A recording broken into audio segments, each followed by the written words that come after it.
ఓం నమో వెంకటేశాయ. ఆధ్యాత్మిక విశేషాలకు స్వాగతం. ముందుగా ప్రధానాంశాలు.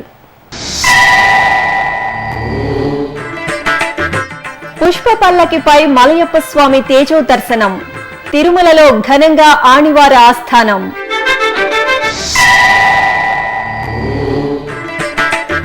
గోవిందరాజస్వామి ఆలయంలో జ్యేష్ఠాభిషేకం. తిరుచిపై స్వామి అమ్మవార్ల తిరువేధి విహారం.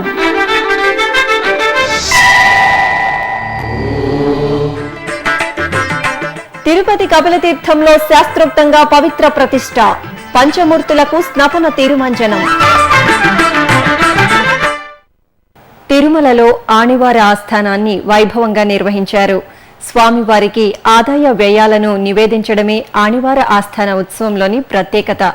ఈ సందర్భంగా ఆలయంలోని బంగారు వాకిలి వద్ద స్వామివారికి ఆస్థానాన్ని వేడుకగా జరిపిన వేద పండితులు సాయంత్రం శ్రీవారికి పుష్ప పల్లకి సేవను చూడముచ్చటగా నిర్వహించారు. ఆణివార ఆస్థానంలో భాగంగా శుక్రవారం సాయంత్రం శ్రీ మలయప్ప స్వామివారికి పుష్ప పల్లకి సేవను ఘనంగా నిర్వహించారు. ఉత్సవంలో ముందుగా అర్చక స్వాములు శ్రీదేవి భూదేవి సమేత శ్రీ మలయప్ప స్వామివార్లకు ప్రత్యేక పూజలు నిర్వహించి సర్వాభరణాలతో శోభాయమానంగా అలంకరించారు. అనంతరం ఉభయ దేవేరుల సమేత శ్రీ మలయప్ప స్వామివారిని పుష్ప పల్లకీపై ఆసీనులను చేసి హారతులు సమర్పించారు. భక్తులు గోవింద నామస్మరణలు చేస్తూ ఉండగా పుష్ప పల్లకి సేవ తిరువిధుల్లో వైభవంగా సాగింది. విరుల్లో శ్రీహరిని దర్శించుకున్న భక్తులు ముగ్ధులయ్యారు.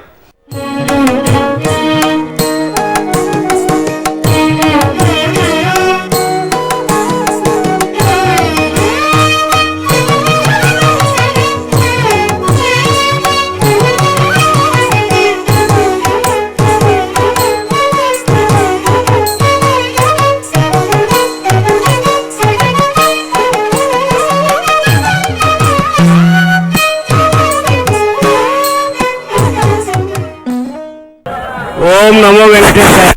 తిరుమల గిరుల గోవిందనామ స్మరణతో ప్రతినిత్యం జరుగుతున్నటువంటి నిత్య కళ్యాణం పచ్చతోరణంలాగా ఏ కార్యక్రమం అయినా విజయవంతంగా జరుగుతుంది. దానికి కారణం ఇచ్చేసినటువంటి భక్తులందరికీ సర్వదా భగవంతుడు తోడుగా ఉండాలని, వారికి వారి కుటుంబాలకి వారు చేస్తున్నటువంటి కార్యక్రమాలకి మంచి వెలుగుని భగవంతుడు ప్రసాదించాలని, ప్రతి కార్యక్రమం ఆగమ శాస్త్రం ప్రకారం ఏ కార్యక్రమం ఎప్పుడు జరపాలనో ఆ క్యాలెండర్ ప్రకారం కార్యక్రమాలను జరిపించి భక్త కోటికి కనువిందు కలిగిస్తున్నటువంటి తిరుమల తిరుపతి దేవస్థానం చేస్తున్నటువంటి కార్యక్రమాలు, భక్తులకు ఏర్పాటు చేస్తున్నటువంటి వసతులు, మీరు ఇస్తున్నటువంటి కానుకలతో చేస్తున్నాం అన్నటువంటి మాటని మరొకసారి హృదయపూర్వకంగా నేను మనవి చేస్తున్నాను.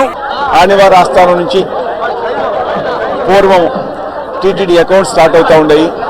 టీటీడీకి ముఖ్యంగా ఏంటంటే మనకు హుండీ ద్వారా ఆదాయం చాలా ఎక్కువగా వస్తూ ఉంటుంది. ప్రతి సంవత్సరం కూడా నగదు రూపేణ దాదాపు 1000 కోట్లు, బంగారం ఒక 700 కేజీలు, వెండి 1500 కేజీల వరకు కూడా వస్తూ ఉండేది. మరి దీని అంతటిని కూడా లెక్కించడానికి పరకామణి కార్యక్రమం జరుగుతూ ఉంది. దాంట్లో పరకామణి సేవకులను కూడా తీసుకుంటా ఉన్నాము. శ్రీవారి సేవకులు వచ్చి వాళ్ళు పరకామణి కార్యక్రమంలో పాల్గొంటా ఉన్నారు. దాన్ని మరింత అత్యంత ఆధునీకరణ చేయాలనే ఉద్దేశంతో సెగ్రిగేషన్ కానీ సార్టింగ్లో కానీ ఏ విధమైన లోపాలు లేకుండా ఉండే విధంగా అన్ని చర్యలు చేపట్టడానికి పోయిన వారం రోజులుగా అధికారులంతా కూడా ప్రాసెస్ స్టడీ చేస్తూ ఉన్నారు. ప్రతిరోజు మనకి 8 నుంచి 10 హుండీల వరకు వస్తూ ఉన్నాయి. నిన్న ఒక హుండీని మొదటి నుంచి చివరి వరకు కూడా సెగ్రిగేషన్ సార్టింగ్ చేయడం జరిగిందనమాట. అదేవిధంగా టెక్నాలజీని ఉపయోగించి అత్యంత ఆధునికమైన కెమెరాలను ఉపయోగించి ఏ విధమైన లోపాలు లేకుండా పరకామణి కార్యక్రమాన్ని చక్కగా చేయడానికి అన్ని ఏర్పాట్లు చేస్తామని చెప్పేసి భక్తులందరికీ కూడా మనం చేస్తున్నాను. ఈ సందర్భంగా భక్తులందరికీ కూడా శ్రీవారి ఆశీస్సులు మెండుగా ఉండాలని చెప్పేసి కోరుకుంటున్నాను. ఓం నమో వెంకటేశాయ. ఇక అంతకు ముందు శ్రీవారి నిత్య సేవలు పూర్తయిన తరువాత శ్రీదేవి భూదేవి సమేత శ్రీ మలయప్ప స్వామివారిని సర్వభూపాల వాహనంపై బంగారు వాకిలి వద్ద గరుడాల్వార్కు అభిముఖంగా కొలువుదీర్చాక తిరుచిపై విశ్వక్సేనుల వారిని దక్షిణాభిముఖంగా కొలువుదీర్చారు. ఆపై మూలమూర్తికి ఉత్సవమూర్తులకు ఈ సందర్భంగా నూతన పట్టు వస్త్రాలను సమర్పించి అలంకరించి ప్రసాదాలను నివేదించారు. అక్షతారోపణ జరిగిన తరువాత శ్రీవారి పాదాల వద్ద ఉంచిన ఆలయ తాళాల గుత్తిని అర్చకులు తొలుత టీటీడీ జీఎంగార్లకు అందజేశారు. శఠారి మర్యాదలు పూర్తయ్యాక ఈ తాళాల గుత్తిని జీఎంగార్లు దేవస్థానం శ్రీ కార్యనిర్వహణాధికారి డాక్టర్ సాంబశివరావుకు అందించి శఠారి మర్యాదలు చేశారు. ఇక ఆనివార ఆస్థానాన్ని పురస్కరించుకుని తమిళనాడు రాష్ట్రంలోని శ్రీరంగం దేవస్థానం తరపున తిరుమల శ్రీవారికి పట్టు వస్త్రాలను సమర్పించారు. శ్రీరంగం నుంచి వచ్చిన పట్టు వస్త్రాలకు తిరుమలలోని పెద్ద జీయంగారి మఠంలో పూజలు చేశారు. అనంతరం జీయంగారి మఠం నుంచి శ్రీవారి ఆలయ 4 మాడ వీధుల్లో పట్టు వస్త్రాలను ఊరేగించి శ్రీవారికి సమర్పించారు.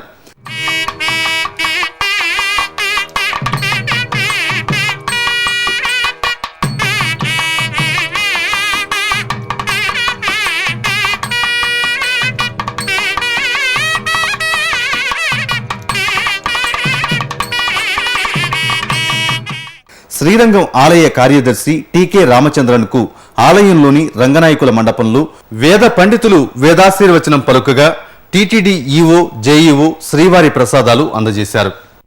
ఆధ్యాత్మిక రాజధాని తిరుపతి నగరంలో శ్రీ గోవిందరాజస్వామి వారి జ్యేష్ఠాభిషేక ఉత్సవాలు వైభవంగా జరుగుతున్నాయి.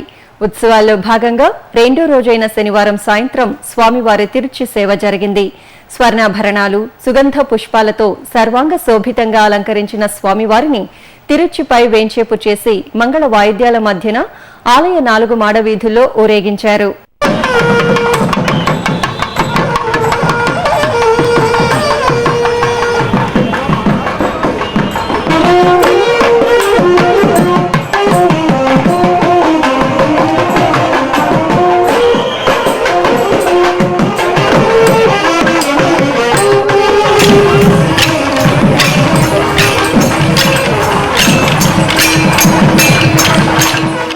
అంతకుముందు ఆలయ ప్రాంగణంలోని యాగశాలలో ఆగమ పండితులు, అర్చకులు వైదిక కార్యక్రమాలను శాస్త్రోక్తంగా నిర్వహించారు.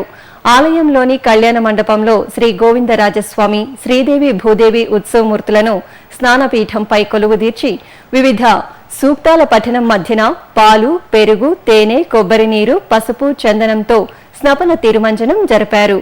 చివరిగా మేళతాళాలు, మంగళ వాయిద్యాల నడుమ స్వామి అమ్మవార్లకు సహస్రధారాభిషేకం నిర్వహించారు. శేషాచల పర్వత మూలలో నెలవైన కపిలతీర్థంలో స్వామివారి పవిత్రోత్సవాలు కన్నుల పండుగగా జరుగుతున్నాయి. ఉత్సవాల్లో భాగంగా తొలి రోజైన శనివారం సాయంత్రం పవిత్ర ప్రతిష్టను ఆగమోక్తంగా నిర్వహించారు. ముందుగా శ్రీ సోమస్కందమూర్తిని యాగశాలలో ప్రత్యేకంగా అలంకరించి కొలువుదీర్చారు. అనంతరం గణపతి పూజ, పుణ్యాహవచనం, కలశ స్థాపన, పవిత్ర మండల పూజలను నిర్వహించి పవిత్ర ప్రతిష్ఠ చేశారు.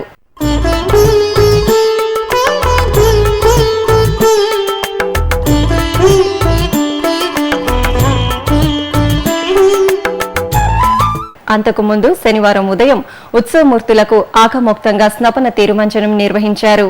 తొలుత వినాయకుడు, వల్లి దేవసేన, సుబ్రహ్మణ్య స్వామి, సోమస్కందమూర్తి, కామాక్షి అమ్మవారు, చండికేశ్వరుడు త్రిశూలాన్ని ఊంజల్ మండపంలో కొలువుదీర్చారు. పాలు, పెరుగు, తేనె, మధుర ఫలరసాలు, పసుపు, చందనం, విభూదితో అభిషేకాన్ని చేశారు.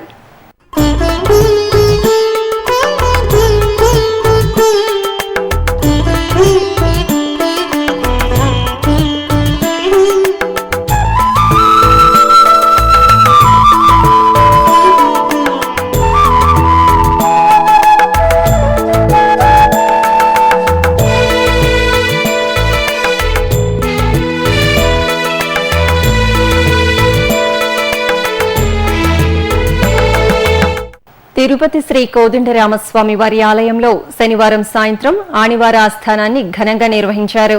ఈ ఉత్సవంలో భాగంగా తిరుమల తిరుపతి దేవస్థానం తరపున టీటీడీ పెద్ద జీయర్, చిన్న జీయర్ స్వామివారు పట్టు వస్త్రాలతో ఆలయ ప్రదక్షిణగా వచ్చి శ్రీ కోదండరామస్వామి వారి మూలమూర్తులకు, ఉత్సవమూర్తులకు సమర్పించారు. అనంతరం స్వస్తి సూక్తంతో అక్షతారోహణం జరిపారు. ఆపై పెద్ద జీయర్ స్వామి శీలు, చిన్న జీయర్ స్వామి శీలు, టీటీడీ శీలును స్వామివారి పాదాల వద్ద ఉంచి తిరిగి స్వీకరించారు. తరువాత సీతాలక్ష్మణ సమేత శ్రీరామచంద్రమూర్తికి చందన తాంబూలాలతో ఆస్థానం నిర్వహించారు. తిరుపతి పుణ్యక్షేత్రం కపిలతీర్థం మార్గంలోని శ్రీ వరదరాజస్వామి వారి ఆలయంలో సుదర్శన హోమం ఘనంగా జరిగింది. స్వామివారి వార్షిక బ్రహ్మోత్సవాలు, సుదర్శన హోమ మహోత్సవాల్లో భాగంగా లోక కళ్యాణార్థం 3 రోజుల పాటు సుదర్శన హోమాన్ని వైభవంగా నిర్వహిస్తున్నారు. ఇందులో భాగంగా శనివారం ఉదయం ఆలయంలోని చక్రతాళ్వార్ సన్నిధి ముందు శ్రీదేవి భూదేవి సమేత శ్రీ వరదరాజస్వామి వారి ఉత్సవమూర్తులను కొలువుదీర్చారు. ఆలయ అర్చకులు కలశ స్థాపన, కలశారాధన తదితర వైదిక క్రతువులను శాస్త్రోక్తంగా జరిపి మహాపూర్ణాహుతి నిర్వహించారు. అనంతరం స్వామి అమ్మవార్లకు అభిషేకం జరిగింది. శ్రీదేవి భూదేవి సమేత శ్రీ వరదరాజస్వామి వార్లను పీఠంపై కొలువుదీర్చి పలు సుగంధ ద్రవ్యాలతో అభిషేకం చేశారు.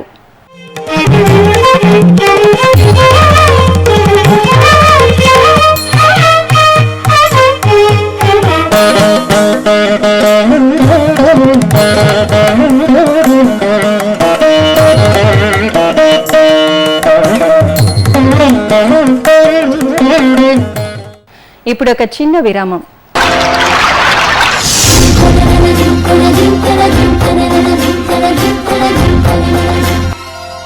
కృష్ణమ్మ అపూర్వ జలరాశుల ప్రవాహం, 4 రాష్ట్రాల ప్రజలకు ప్రాణాధారం.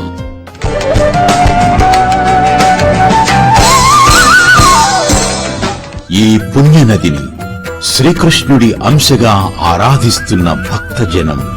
తీరంలోని ప్రతి క్షేత్రం పవిత్రం, మహిమాన్వితం, తేజో విరాజితం. పుష్కరాద్యాని తీర్థా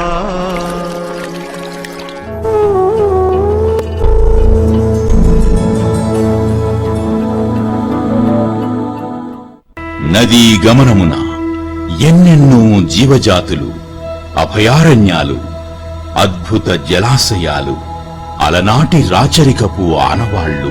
కృష్ణవేణి ఒడిబిట్టలు, ఎందరో కవి దిగ్గజాలు, సంగీత స్రష్టలు, జాతికి స్వతంత్ర్యాన్ని, మూవన్నెల జెండాను అందించిన మహనీయులు. కళలకు కాణాచి ఈ కృష్ణవేణి పుష్కర వాహిని.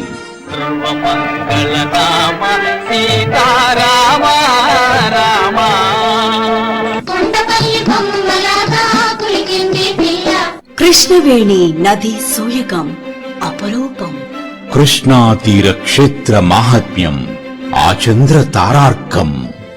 పుష్కర శోభను ప్రత్యేక కార్యక్రమాల కదంబంగా మీకందించేందుకు ముందుగా సన్నద్ధమవుతున్నది మీ శ్రీ వెంకటేశ్వర భక్తి ఛానల్. ఆధ్యాత్మిక విశేషాలకు తిరిగి స్వాగతం. శ్రీవారి దర్శనార్థం ఇంటర్నెట్, ఈ సేవా కేంద్రాలు, పోస్టాఫీసులలో అందుబాటులో ఉన్న 300 రూపాయల ప్రత్యేక ప్రవేశ దర్శనం టికెట్ల వివరాలు తేదీల వారీగా మీకోసం. జూలై 17వ తేదీ ఆదివారం టికెట్లు అందుబాటులో లేవు. జూలై 18వ తేదీ సోమవారం 3981 టికెట్లు, జూలై 19వ తేదీ మంగళవారం 4921, జూలై 20వ తేదీ బుధవారం 10,051, జూలై 21వ తేదీ గురువారం 6,936, జూలై 22వ తేదీ శుక్రవారం 7,197, జూలై 23వ తేదీ శనివారం 549, జూలై 24వ తేదీ ఆదివారం 5,750 టికెట్లు అందుబాటులో ఉన్నాయి. ఈ సౌకర్యాన్ని భక్తులు వినియోగించుకోవాల్సిందిగా టీటీడీ విజ్ఞప్తి చేస్తోంది. హైదరాబాద్ లోని శ్రీ వెంకటేశ్వర ఆలయాలు గోవిందనామ స్మరణతో మార్మోగాయి. వివిధ ఆలయాల్లో నిర్వహించిన సేవల్లో భక్తులు పాల్గొని తరించారు. ఆ విశేషాలను చూద్దాం. హైదరాబాద్ హిమాయత్ నగర్ లోని తిరునిలయం శ్రీ బాలాజీ సన్నిధిలో భజగోవిందం పేరుతో అఖండ హరినామ సంకీర్తన జరిగింది. టీటీడీ, హిందూ ధర్మ ప్రచార పరిషత్, శ్రీ వెంకటేశ్వర మహామంత్ర పీఠం ఆధ్వర్యంలో జరిగిన ఈ కార్యక్రమంలో భక్తి సంకీర్తన ఆలాపన జరిగింది. ఈ సందర్భంగా పుష్పగిరి పీఠాధిపతి అనుగ్రహ భాషణం అందించారు. హైదరాబాద్ మహాత్మా గాంధీ బస్ స్టేషన్ సమీపంలోని జంగిల్ విఠోబా ఆలయంలో రథోత్సవం పేరుతో గరుడ వాహన సేవ ఘనంగా జరిగింది. ఏటా ఆషాఢ మాసంలో స్వామివారికి ఈ ప్రత్యేక ఉత్సవాన్ని కనుల పండుగగా నిర్వహిస్తారు. ఈ సందర్భంగా స్వామివారిని సర్వాభరణ శోభితంగా అలంకరించి భక్తుల దైవనామస్మరణల మధ్యన గరుడునిపై ఊరేగించారు. ఉత్సవాన్ని పురస్కరించుకుని తెలంగాణ ప్రభుత్వం పట్టు వస్త్రాలు సమర్పించింది. హైదరాబాద్ చందానగర్లోని శ్రీ వెంకటేశ్వరాలయం గోవింద నామస్మరణతో మారుమ్రోగింది. ఆలయంలో జరిగిన శ్రీనివాస కళ్యాణోత్సవంతో భాగ్యనగరం మురిసింది. మేళ తాళాలు, మంగళ వాయిద్యాల నడుమ భక్తి రసభరితంగా సాగిన శ్రీదేవి భూదేవి సమేత శ్రీ వెంకటేశ్వరుని కళ్యాణం భక్తుల్ని పరవశులను చేసింది. సికింద్రాబాద్ రెజిమెంటల్ బజార్లోని శ్రీ పాండురంగ స్వామి ఆలయంలో వార్షిక బ్రహ్మోత్సవాలు చక్ర స్నానంతో ఘనంగా ముగిశాయి. తొలుత స్వామి అమ్మవార్లను శ్రీ చక్రతాళ్వార్లను వేదికపై కొలువుదీర్చి లక్ష్మీ సూక్త సహితంగా సుగంధ పరిమళ ద్రవ్యాలతో అభిషేకం చేశారు. తరువాత శాస్త్రోక్తంగా చక్రస్నానం జరపడంతో ఉత్సవాలు పరిసమాప్తమయ్యాయి. ఇక లోక కళ్యాణాన్ని కోరుతూ ఆలయ ప్రాంగణంలో హోమం నిర్వహించారు. శ్రీ మహాలక్ష్మికి ప్రీతికరమైన కమలాలను హోమానికి అర్పించి పూర్ణాహుతి సమర్పించారు. కర్నూలు జిల్లాలోని కృష్ణానది పరివాహక ప్రాంతాలలో 29 కోట్లతో పుష్కర ఘాట్ల పనులను ప్రారంభించారు. ఆగస్టు 12న ప్రారంభమయ్యే కృష్ణా పుష్కరాల నేపథ్యంలో శ్రీశైల దేవస్థానం పరిపాలనా భవనంలో అన్ని విభాగాల ప్రభుత్వ అధికారులతో సమీక్షా సమావేశం జరిగింది. జిల్లా కలెక్టర్, జిల్లా ఎస్పీ, దేవస్థానం ఈవో పాల్గొన్న ఈ సమావేశంలో పుష్కర పనులపై అధికారులకు పలు సూచనలు చేశారు. తొలి ఏకాదశి పూజలతో ఆలయాలు శోభిల్లాయి. దైవ దర్శనార్థం తరలివచ్చిన భక్తులతో కిటకిటలాడాయి. తెలుగు రాష్ట్రాల్లోని వివిధ ఆలయాల్లో జరిగిన తొలి ఏకాదశి పూజల సమాహారం ఇది. వరంగల్లోని చారిత్రాత్మక 1000 స్తంభాల గుడిలో శ్రీ రుద్రేశ్వర స్వామి వారికి రుద్రాభిషేకం జరిగింది. అభిషేక ప్రియునికి జరిగిన అభిషేకాన్ని భక్తులు కరుణారా గాంచి తరించారు.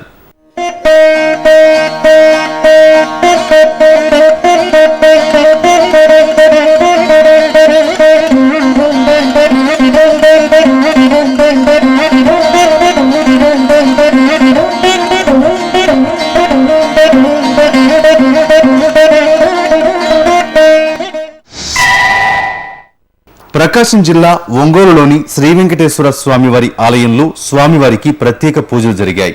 ఈ సందర్భంగా భక్తులు సత్యనారాయణ స్వామివారి వ్రతాన్ని భక్తి శ్రద్ధలతో ఆచరించారు.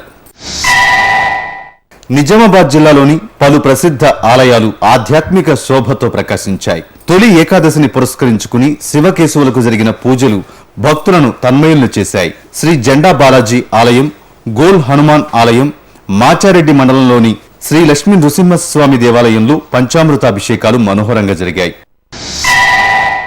సికింద్రాబాద్ కుషాయిగూడలోని శ్రీ వెంకటేశ్వర స్వామివారి ఆలయంలో స్వామి అమ్మవార్లకు ప్రత్యేక పూజలు చేశారు. తొలి ఏకాదశి సందర్భంగా ఆలయాన్ని విద్యుత్ దీపాలతో అందంగా అలంకరించారు. అలాగే సికింద్రాబాద్ ఆనంద్ బాగ్లోని శ్రీ లక్ష్మీ వెంకటేశ్వర స్వామివారి దేవాలయంలో దీపోత్సవం జరిగింది. స్వామివారికి పూజలు నిర్వహించాక భక్తులు ఆలయ ప్రాంగణంలో దీపాలు వెలిగించి స్వామికి నివేదించారు. కృష్ణా జిల్లా జగ్గయ్యపేటలోని శ్రీ చెన్నకేశవ స్వామి ఆలయంలో క్షీరాభిషేకం జరిగింది. 108 కలశాల్లోని క్షీరంతో అర్చకులు సంప్రదాయబద్ధంగా అభిషేకం చేశారు.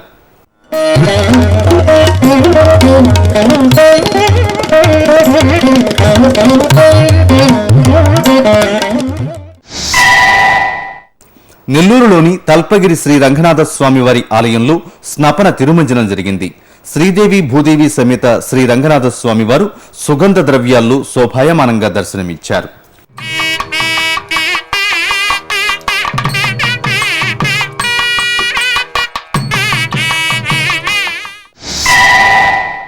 కర్నూలు బిర్లా గేటు మందిరంలోని శ్రీ రమా సహిత సత్యనారాయణ స్వామి ఆలయంలో సత్యనారాయణ స్వామి వ్రతాలు జరిగాయి. ఈ సందర్భంగా స్వామి అమ్మవార్లకు పంచామృతాభిషేకం నిర్వహించారు. భక్తులు నవగ్రహ పూజలు జరుపుకున్నారు.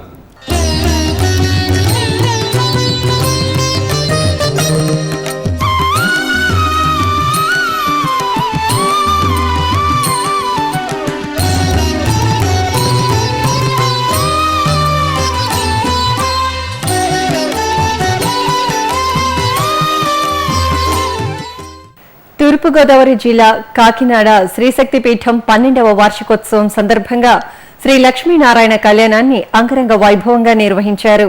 కళ్యాణోత్సవానికి ముందు వేద పండితుల మంత్రోచ్చారణ మధ్య ఐశ్వర్యలక్ష్మి అమ్మవారికి పంచామృతాభిషేకాన్ని జరిపారు.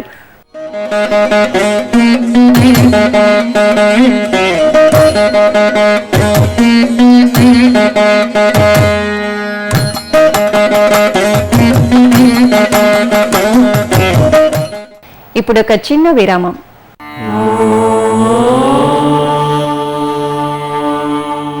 మానవ సేవే మాధవ సేవ అనే మహత్తర ఆశయంతో వికలాంగులైన వారికి ఎముకలు, కీళ్లు వెన్నెముక సంబంధమైన గాయాలతో బాధపడే నిరుపేదలైన రోగులకు పూర్తి స్థాయిలో ఉచితంగా సేవ చేయడానికి అత్యాధునిక పరికరాలతో బర్డ్ సంస్థను స్థాపించి బర్డ్ ట్రస్ట్ ను నిర్విరామంగా నడుపుతోంది తిరుమల తిరుపతి దేవస్థానం.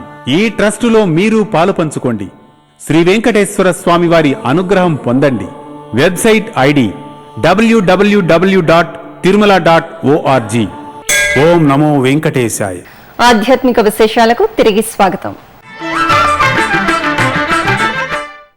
ప్రసిద్ధ శైవక్షేత్రమైన శ్రీకాళహస్తిలో అక్షర దీవెన కార్యక్రమం జరిగింది. వాయులింగేశ్వరుడి ఆలయ ప్రాంగణంలోని శ్రీ గురుదక్షిణామూర్తి సన్నిధిలో అక్షర దీవెనను నిర్వహించారు. ఈ సందర్భంగా ఆలయాన్ని పూల తోరణాలతో అందంగా అలంకరించారు. వేద పండితులు స్వామివారి ముందు కలశ ప్రతిష్ఠ, పుణ్యాహవచనం చేశారు. తరువాత చిన్నారులతో ఓం అనే అక్షరాలను దిద్దించారు. అక్షర దీవెన సందర్భంగా ఆలయ ప్రాంగణం చిన్నారులు, వారి తల్లిదండ్రులతో నిండిపోయింది.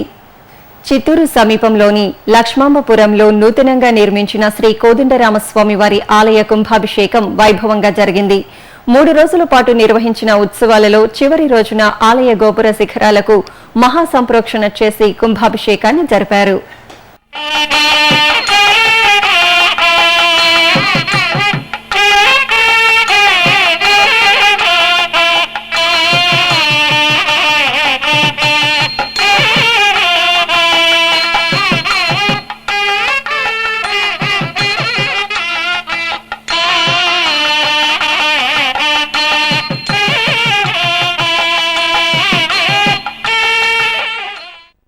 కడప జిల్లా తాళ్లపాకలో శ్రీ చెన్నకేశవ స్వామి, శ్రీ సిద్ధేశ్వర స్వామి వార్ల బ్రహ్మోత్సవాలు అత్యంత వైభవంగా ప్రారంభమయ్యాయి.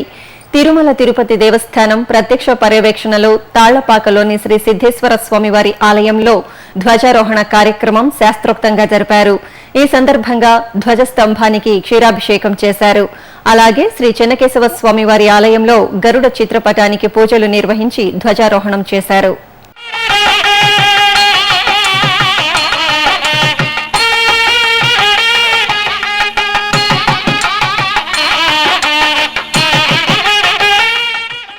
వివిధ ప్రాంతాల్లో జరుగుతున్న సాంస్కృతిక కార్యక్రమాల సమాహారం కళానీరాజనంలో వీక్షిద్దాం.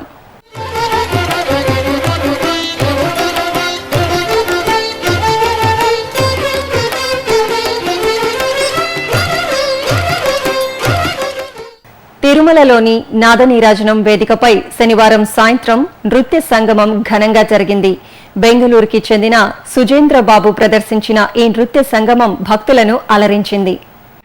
కృష్ణ కృష్ణ మధుర నగరిలో చలనం మబోను దారి వీడు కృష్ణ కృష్ణ మధుర నగరిలో చలనం మబోను దారి వీడు కృష్ణ కృష్ణ మధుర నగరిలో చలనం మబోను దారి వీడు కృష్ణ కృష్ణ.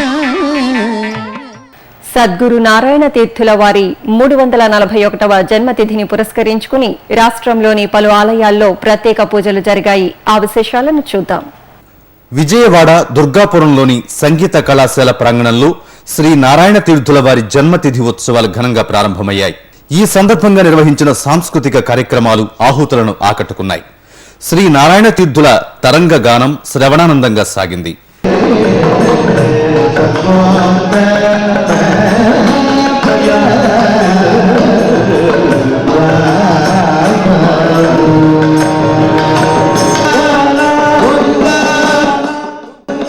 అలాగే ఒంగోలులోని శ్రీ శివనారాయణ తీర్థుల వారి ఆలయంలో ప్రత్యేక పూజలు జరిగాయి. సద్గురు సేవా సమితి ఆధ్వర్యంలో 2 రోజుల పాటు నారాయణ తీర్థుల ఉత్సవాలను నిర్వహించారు. ఈ సందర్భంగా ఏర్పాటు చేసిన స్వరంగ తరార్చన వీణుల విందుగా సాగింది.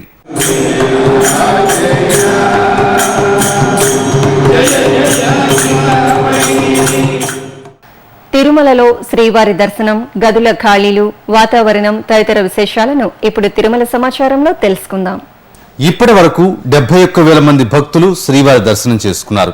44 కంపార్ట్మెంట్లలో భక్తులు శ్రీవారి దర్శనం కోసం వేచి ఉన్నారు. సర్వదర్శనానికి 12 గంటలు, దివ్య దర్శనానికి 10 గంటల సమయం పడుతోంది. తిరుమలలో 53 గదులు ఖాళీగా ఉన్నాయి. అలిపిరి మార్గంలో భక్తుల రాకపోకలు యథావిధిగా సాగుతున్నాయి. తిరుమలలో వాతావరణం గరిష్ట ఉష్ణోగ్రత 28 డిగ్రీల సెల్సియస్, కనిష్ట ఉష్ణోగ్రత 19 డిగ్రీల సెల్సియస్ గా నమోదైంది. ఆధ్యాత్మిక విశేషాలు ఇంతటితో సమాప్తం. తిరిగి రేపు ఉదయం 9 గంటలకు ప్రసారమయ్యే ఆధ్యాత్మిక విశేషాల్లో మళ్ళీ కలుసుకుందాం. ఓం నమో వెంకటేశాయ.